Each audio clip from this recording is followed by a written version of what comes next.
Je voudrais qu'on parle un peu sur la puissance du silence dans les couples, la puissance du silence dans les mariages.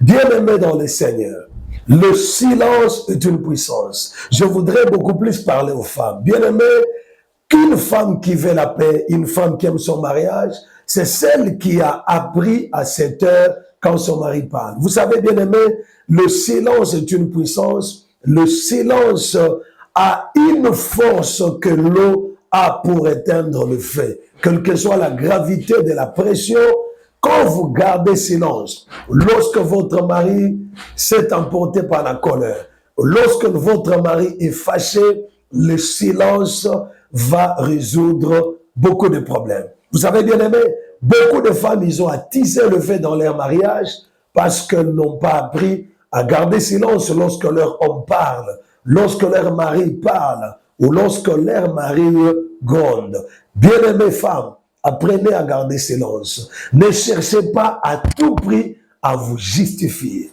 Ne cherchez pas à tout prix à avoir raison. Par moment, bien-aimé, vous pouvez avoir raison. Votre conjoint, votre mari peut avoir tort. Mais gardez silence. Laissez passer la colère. Laissez passer la pression. À un moment donné, lorsque le climat redeviendra calme, vous pouvez l'approcher pour lui dire, vous voyez, la fois passée là, vous vous êtes énervé pour rien. Et pourtant, c'est vous qui étiez fautif. Donc, le silence est une puissance qui calme la colère.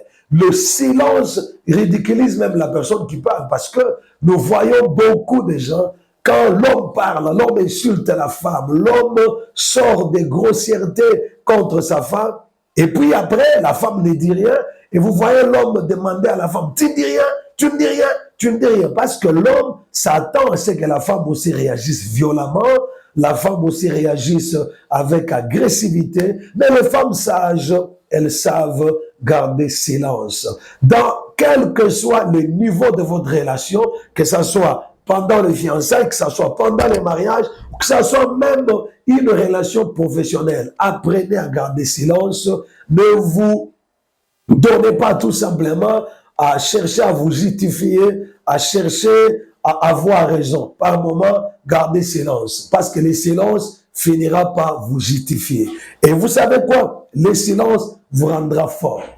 Le silence vous rendra mystérieux. Parce que quand vous gardez silence, la personne qui parle devant vous, il se pose la question, mais qu'est-ce qu'il pense, hein? Pourquoi il est resté calme?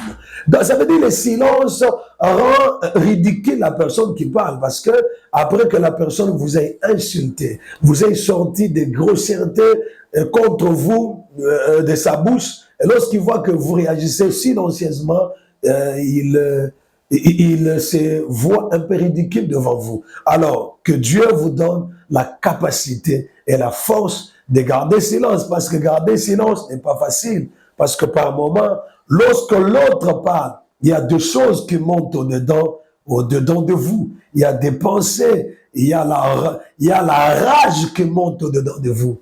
Ah, c'est pourquoi vous avez besoin de l'aide de Dieu.